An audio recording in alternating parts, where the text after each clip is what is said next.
बेटी के नखरे। महक और मोहन के घर काफी सालों बाद एक बेटी होती है। वो उसे देखकर काफी खुश रहते। उस बच्ची की छोटी चीजों का ख्याल रखते। अरे महक बेटा, चाहे लड़का हो या लड़की, इतनी आजादी नहीं देते, बच्चा बिगड़ जाता है। आपको पता ही क्या है सासू माँ, चुप रहिए। हम दोनों कमाते ही क्यों हैं? इन बच्चों के लिए ना। देखिए तो कैसे प्यारे प्यारे पैरों से चल रही है, कितनी प्यारी लग रही है। अब मैं क्या इसके पैर काट कर बेड पर बिठा दूं इसे? अरे मैंने ऐसा तो नहीं कहा। मेरे कहने का मतलब ये था कि बस करो ना माँ, क्या सारा दिन टोका चाकी करती रहती हो। अरे करने दो ना जो कर रही है। दोनों मियाँ बीवी अपने अपने काम में लग जाते हैं और सास मंदिर चली जाती है, लेकिन बेटी सौम्या घर में तेल का डिब्बा लेकर फैला देती है। घर को तो मैं पराठे की तरह सेक दूंगी। मैंने सारा तेल फैला दिया, अब मैं इसे सेक दूंगी। महक कमरे में आती है जहाँ सारे तरफ तेल ही तेल फैला हुआ होता है। अरे मोहन देखो तो, अपनी छोटी सी बच्ची की हरकत, पूरे घर में तेल फैला दिया। मोहन भी आकर हंसने लगता है। छोटी सी सौम्या को लगता ही नहीं कि उसने कोई गलत काम किया है। वो भी खुश हो जाती है। अब तो आए दिन वो कोई ना कोई नया नुकसान करती। कभी टूथपेस्ट गिरा देती तो कभी डिटर्जेंट। हालत ये थी कि घर का राशन किसी महीने तो 2 बार भरना पड़ता। रोज ये कोई ना कोई नुकसान करके खड़ी होती है। अरे तो क्या हो गया माँ जी, बच्ची है, बच्चों वाले काम ही करेगी ना। आप बिना पता नहीं क्यों उसी के पीछे पड़ी होती है। धीरे धीरे सौम्या बड़ी होती है। एक दिन, माँ देखो दरवाजा खोलो, वो ऑनलाइन मैंने जीन्स मंगवाई थी, वो आई होगी। 3000 दे देना और पैकेट ले लेना। 3000? ऐसी कैसी जीन्स है बेटा, ये तो बहुत बड़ा अमाउंट है। माँ फालतू बात थोड़ा कम ही किया करो और जल्दी जाओ, वरना समझ लो खाना नहीं खाऊंगी मैं आज सारा दिन। सास वहीं खड़ी सब देख रही थी, लेकिन अब तो उन्होंने भी बोलना छोड़ दिया था। अब तो आए दिन सौम्या के खर्चे बढ़ते ही जा रहे थे। कभी महंगी ड्रेस तो कभी दोस्तों के साथ पार्टी। पैसे दे दो तो ठीक, ना दो तो घर में कलेश। ये सब तुम्हारे ही कारण हुआ है। देख रही हो कैसी हरकतें हो रही है इसकी। रात के 8 बज गए हैं, लेकिन महारानी जी घर पर है ही नहीं।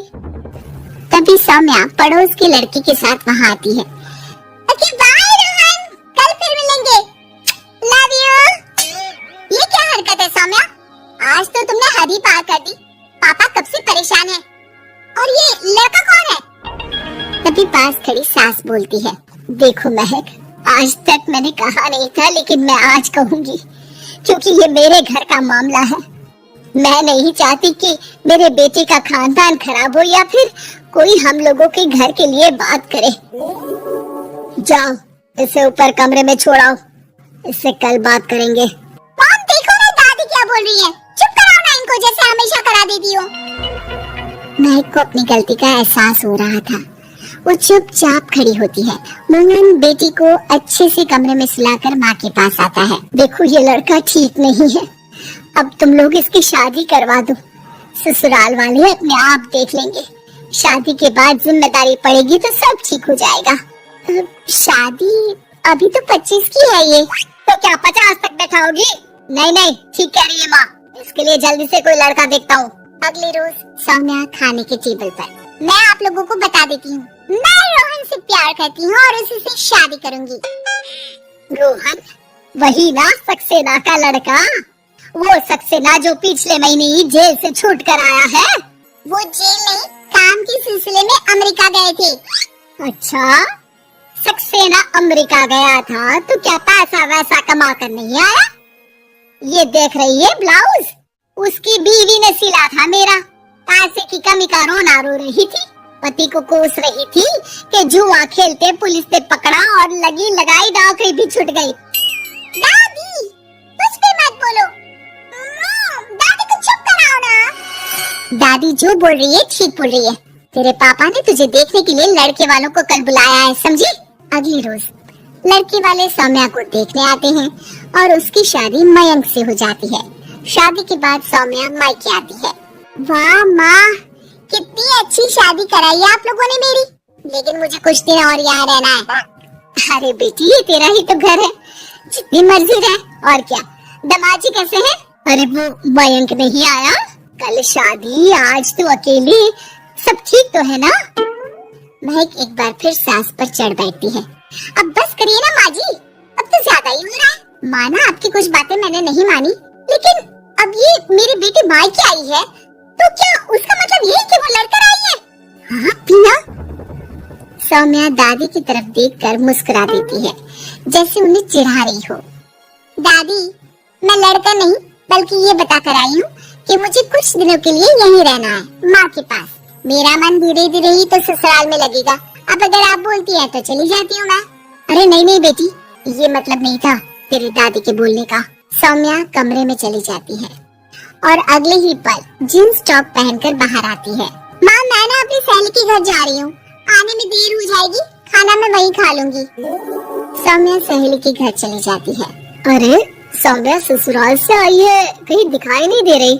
वो सहेली के घर गई है, काफी दिनों बाद बच्ची का मन कर गया होगा। महक, रहने दे अब, इतना हल्के में ना ले।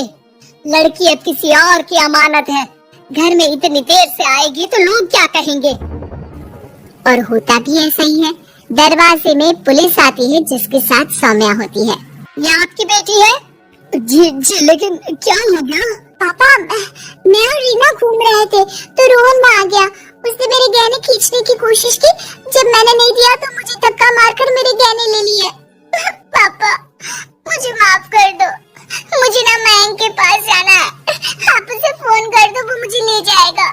दादी आप ठीक कहती थी, वो अच्छा लड़का नहीं है। कोई बात नहीं बेटा, मयंक का फोन आया था, उसे तेरी याद आ रही थी, लेकिन वो तुझे भी अपनी जिंदगी जीने से नहीं रोकना चाहता था।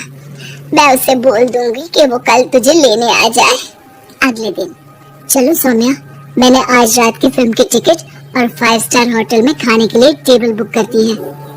फिर क्या, सौम्या खुशी खुशी अपने ससुराल चली जाती है और महक को बड़ों के सीख की कीमत का पता चल